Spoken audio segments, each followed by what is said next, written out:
any minute. Should be simple enough. Give me your money. So are you like a cow or a Dalmatian? It's not funny. Don't do that. When you're following up a super successful movie, the first one is so influential, so beloved, and means so much to so many people. Were you ever tempted, and be honest with me, you can be honest with me, did you ever go into a regular cinema with fans and watch it again? Like, to see the reaction? Because I sure as hell would. I have, but I'm embarrassed now because why am I doing it? Like I want to. I think there's nothing like being there and seeing how it's affecting and resonating with people in the moment. Like that's so cool, and it's also like we've spent 4 years working on. It's like finally in the hands of everyone that we've wanting to give it to. So I think that's pretty cool. That's exactly the psyche. I just wanted to hear the interruptions. I want to remind you guys of a great comment beneath the first teaser trailer for this movie, which reads, "The most relatable part of Miles Morales is that he's still listening to the Spider-Verse 1 soundtrack all these years later." Which is, mwah, chef's kiss. Jake, I've got a question for you. Have you ever been voice recognized off the back of this movie? It started happening quite a bit. Like there'll be times if I go out and if I wear sunglasses, people don't know me as an actor. I think this part of me looks like a lot of people. Like if you wore sunglasses, we might look very similar. And, You flatter me. yeah, I realized I would be in line places and I would be, just ordering, and it was the first time where people would go like, "Do I know you?" It's the voice from the movie. You just seen Spider-Man, haven't you? Was it in that first movie that I've stuck with you, that you look back on and go, that was really cool. I'm so glad we pulled that off. I really like the moment where he takes that first leap of faith. What's up, danger? Chills. That's all it is, Miles. A leap of faith. What's up, danger? Like, what's up, danger? What have been the improvements in visual flipping technology in the past 5 years? Because it seems to me like you are reaching for every single new fantastic trick in the arsenal. What are you proudest of bringing to the screen for the second film in terms of visual development? I will, when you're bringing up whipping, I will say there is something amazing, which is that the sound department have crafted different thwips for all of the main characters.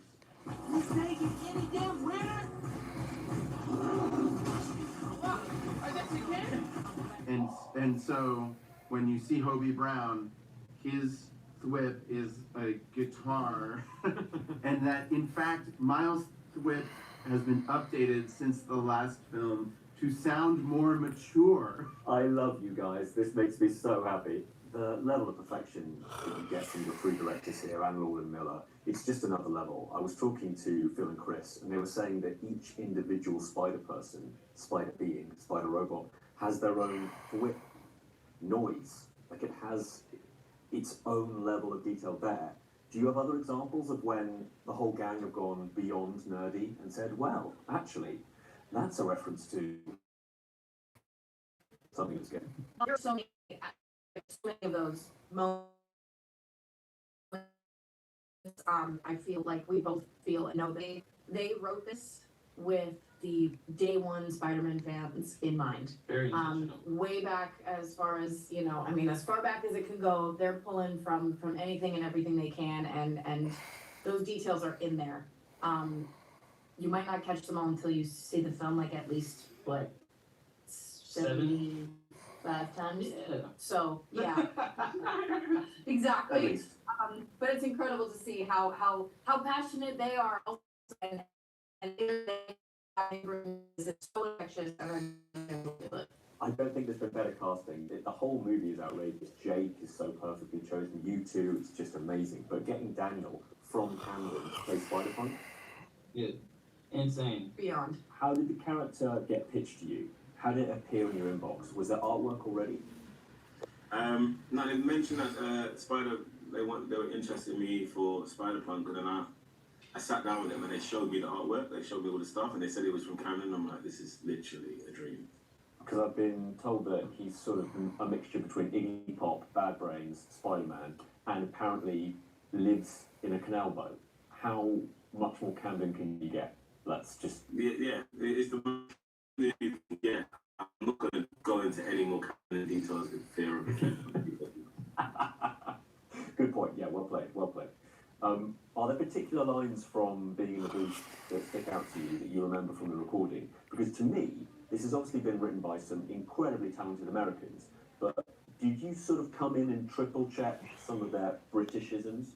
Yeah, they did their research. I think they got someone to kind of write some lines, but then I just kind of you know what I mean? Just kind of did some work on it. Do you know what I mean? But that's what, like, Kemp spent a lot of time doing it. He did one night in Miami at the Donmar, and with, like, some actually friends of mine that were in the play. And he was just obsessed about London slang. So he wanted, like, Daniel, bring everything you can to it.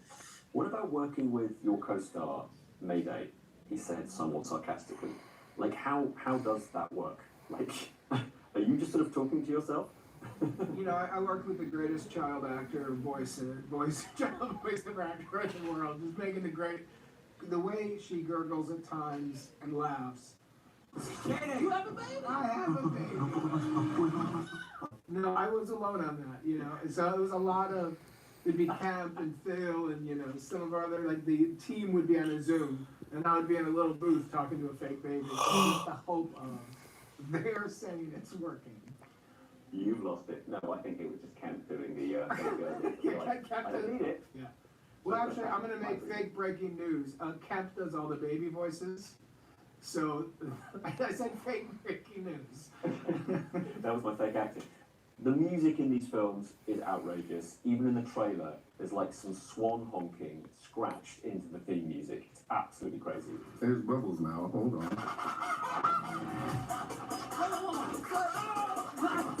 But I was wondering, for you, what would you say is the best use of music or a song in a TV show or a movie that you've appeared in? Obviously, Sikaliza from Get Out jumps out, but what else, to your mind, is a great song used in something you've been in? Actually, the came to mind was like Black Mirror, you know? Like, there was a score when they were like in the montage, when they were kind of, and I think it's from Moon. I want to say that it was a score. Maybe that's why I loved it, because I love the film Moon. You know, the Sam Rockwell film. It's so good. It's such a cult classic. I love it. I may be wrong there. Please, like, fact check me. Maybe Black Panther has a half decent soundtrack. Like maybe, like. You know, it was amazing. You know, the trailer that never came out. The trailer that never came out. We only showed at Comic-Con. The one we showed at Comic-Con, no one's ever seen it, but we saw it when we was there, and the music in that was incredible. I think they played Kendrick DNA. That was incredible. I think everyone just went crazy for that. I mean, the correct answer, really, now I think about it, is Posh Kenneth's rap from Skins. That's the best use of music. Yeah, I mean, you know it, I know it. I